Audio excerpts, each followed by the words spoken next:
혼조세 보이는 미증시입니다. 미국 현지에서는 어떻게 보고 있을까요? 미국 증시 전문 유튜버 유사남님 연결해 들어보겠습니다. 유사남님 안녕하세요. 네, 오늘 장 어떻게 보고 계실까요? 네, 현재 시장 같은 경우는 투자자들이 장마감 이후 발표될 엔비디아의 실적을 기다리면서 전반적으로 보합세를 보이고 있는 것으로 보이고 있습니다. 이번 엔비디아의 실적은 결국 시장을 이끌고 있는 AI 붐의 지속 가능성을 시험할 핵심적인 분수령이 될 것으로 보이고 있고요. 그로 인해서 전반적인 시장은 조금 더 조용하게 오늘 장마감까지 유지될 것으로 보이고 있습니다. 네, 전반적으로 조용한 시정 속에서 오늘 꼭 챙겨야 할 주요 뉴스와 이슈도 부탁드리겠습니다. 네, 일단 오늘 같은 경우는 모든 분들이 기대하는 어닝 발표가 있습니다. 바로 엔비디아의 어닝 발표가 예정이 되어 있고요. 이것을 제외하고 거시적인 지표로는 5년물에 대한 국채 입찰과 원유 재고가 발표가 될 예정입니다. 자, 그러고 나서 모든 뉴스들 하나씩 짚어보도록 하겠습니다. 일단 오늘 아침부터 발표된 여러 뉴스가 있는데요. 유럽연합이 이번 주 내로 미국 내 공산품에 대한 모든 관세를 철폐하는 법안을 신속하게 추진할 것으로 보이고 있습니다. 이는 유럽산 자동차에 대한 관세를 인하하기 위한 선결 조건이 도널드 트럼프 미국 대통령의 요구가 바로 이 공산품에 대한 모든 관세를 철폐하는 것이기 때문인데요. 일단 정통한 소식통에 따르면 EU의 무역정책을 총괄하는 유럽정책집행위원회는 특정 수산물과 그리고 농산물에도 특혜 관세율을 부과할 예정인데요. EU는 이번 무역 합의가 미국에 유리하다라는 점을 일부 인정하면서도 기업들에게 특히 자동차 관련된 수출에 관해서 안정성과 현실성을 제공하기 위해서 결국 필요한 조치라는 입장이고요. 우르줄라 폰데어 라이엔 집행위원장은 이 합의를 두고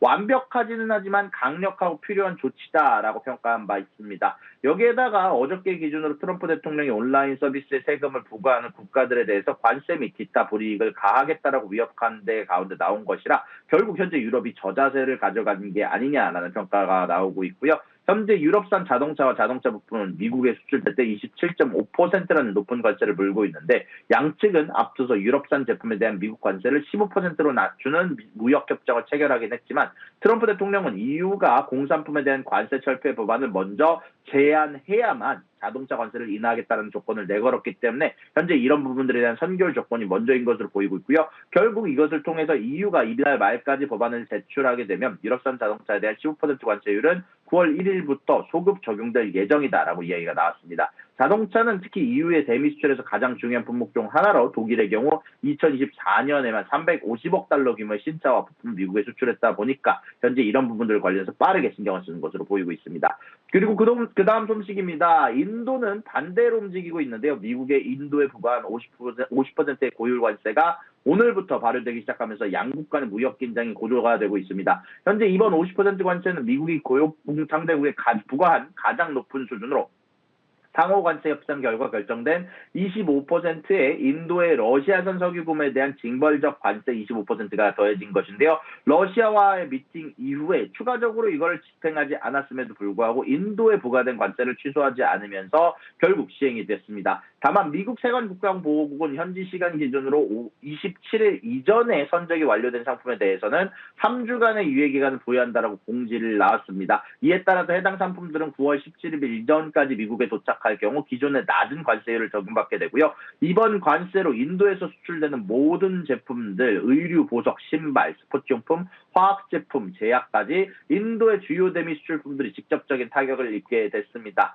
자, 그럼에도 불구하고 지금 당장 기준으로는 애플의 아이폰을 포함한 스마트폰과 아직까지는 글로벌 제약사들이 인도에서 생산하는 의약품까지는 당해상에서 제외가 됐고요. 인도 수출업계는 이번 조치로 대미 수출액 870억 달러 가운데 안에서 약 55%가 영향을 받을 것으로 추산을 하고 있습니다. 이로 인해서 수천 개의 인도 소규모 수출업체와 관련된 일자리가 위협을 받을 것으로 보이고요. 반사 이익은 베트남이나 방글라데시 등 경쟁국이 가져갈 것으로 예상이 되고 있습니다. 인도 정부는 여기에 대해서 관세로 타격 입은 업체들을 위해 금융 지원을 제공하고 중국이나 중남미 등 다른 시장으로 수출 다각화를 돕겠다라는 방침이고요. 그로 인해서 인도와 중국의 관계가 오랜만에 또 협상에 관련된 길로 가고 있다는 얘기가 나오고 있고요. 이번 관세 조치는 결국 5차례에 걸친 양국 협상이 최종 결렬되게 되면서 협상 결렬의 배경으로는 정치적 오판과 미국 측의 신호를 제대로 읽지 못했다는 점이 꼽히고 있는데 결국 이런 부분들 때문에 중국과 협상을 진행하는 게 아니냐라는 얘기가 나오면서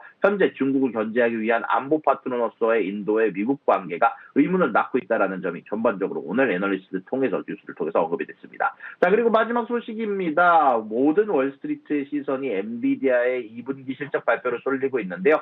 그로 인해서 엔비디아에 대해서 어닝에 대해서 많은 기업들이 많은 애널리스트들이 예상하는 점을 간단하게 짚고 넘어가려고 합니다. 자, 이번 발표는 엔비디아라는 한 기업을 넘어서 결국 주식시장 전체와 인공지능 AI 시장에 대한 랠리의 건강 상태를 진단할 핵심 지표로 여겨지고 있는데요. 시장은 엔비디아가 2분기에 약 460억 5천만 달러의 매출과 1.01달러의 순이익을 기록하면서 자체 가이던스를 넘어설 것으로 예상을 하고 있습니다. 특히 핵심 사업인 데이터 센터 매출은 전년 대비 57%가량 증가한 413억 달러에 달할 것으로 전망이 되고 있는데요. 이번 실적 발표에서 투자자들이 AI 미래를 가늠하기 위해서 주목하는 세 가지 결정적인 부분들이 있습니다. 일단 가장 첫 번째입니다. 하이퍼스케일러, 한마디로 빅테크 기업들이 지속적으로 투자를 지속할 것인가. 사실 이번 어닝이 잘 나올 것이다라고 예상이 나오는 데에는 거대 기술 기업들, 빅테크들의 하이퍼스케일러들이 수십억 달러 규모의 카펙스 투자를 지속적으로 상향 조정했기 때문인데요. 과연 이런 부분들이 지속적으로 유지될지, 결국 이런 부분들이 엔비디아의 성장의 핵심 동력인데, 이런 대규모 투자의 지속 가능성에서 투자자들의 부담감이 전반적으로 작용이 되고 있고요.